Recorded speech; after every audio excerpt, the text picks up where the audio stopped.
Sa ngayon ay may 50 pasyente sa female ward at may 69 na pasyente naman sa male ward. Ang mga babaeng pasyente dito muna inilipat sa dating conference hall ng ospital. Habang ang mga lalaki nananatili sa kanilang male ward. Pero bago pa man daw ang sunog, marami ng problemang kinakarap ang ospital. Sa kwartong ito halimbawa, magkakasama mga pasyenteng may iba't ibang mental illness gaya ng schizophrenia, depression at bipolar disorder. Hindi raw angkop ang ganitong kalagayan sa mga pasyenteng may sakit sa pag-iisip. Hindi siya maganda for the patients na maingay, may ibang patients na sumisigaw-sigaw, tapos yung kabilang patient natutulog, but we have no choice. It's what we have, so we work with kung ano yung available. 2 lang ang psychologist at 3 psychiatrist lang ang nagseserbisyo sa 200 pasyente ng mental hospital at maging sa mga outpatient. Mahigit 3 taon na rin silang walang occupational therapist. Sa ngayon, naglaan ng 56 million pesos ang Department of Health para sa rehabilitasyon ng Davao Mental Hospital. Ayon sa datos ng DOH, nasa 5% umabot sa bilang na 4.7 milyong Pilipino ang may mental disorder. Sa bilang na ito, 940,000 ang sinasabing may malalang neurological disorder gaya ng schizophrenia. Gayunman, 1993 pa ang datos na ito at wala pang inilalabas sa bagong pag-aaral ang DOH. Nakakabahala ito lalo pat 3 lamang ang government mental hospital sa buong bansa.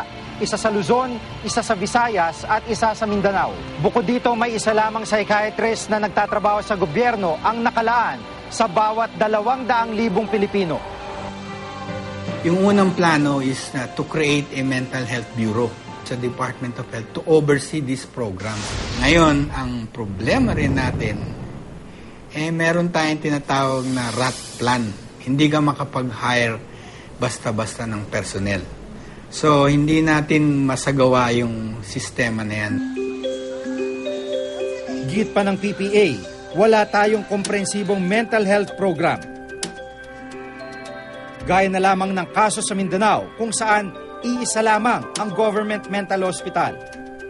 Makatulong na sa mga general hospital setting, meron pa sana tayong services for patients suffering from mental illness.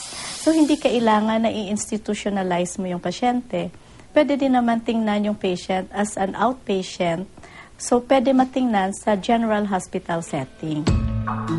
Pero git ng DOH, mas malaga ngayon na magkaroon din ng inisyatibo ang mga lokal na pamahalaan na magkaroon ng mental health program habang hindi pa nabubuo ang Mental Health Bureau.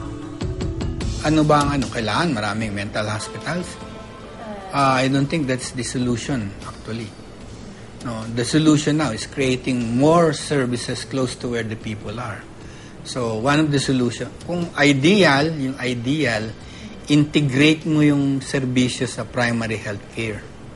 Ibig sabihin, sa doktor pa lang na nasa community, pag mental health yung problema niya, at least may alam nang gawin yung doktor doon.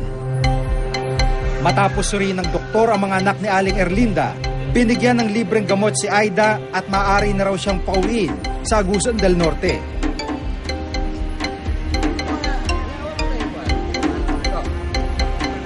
Samantalang kinailangan manatili ni Ricky sa Davao upang magamot siya ng maayos.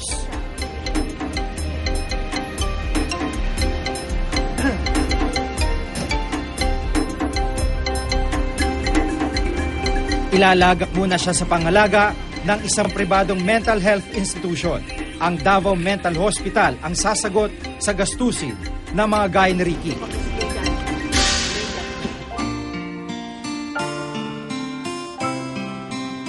Masela ng kalagayan ng mga taong may sakit sa pag-iisip. Kailangan nila ng atensyon at matyagang pag-aalaga. Ang kailangan ngayon, komprehensibong programa na tutulong sa mga magulang sa pagkalinga ng kanilang mga anak na may karamdaman sa pag-iisip. Magkaroon ng inisyatibo ang mga lokal na pamahalaan na masimula ng mental health care program.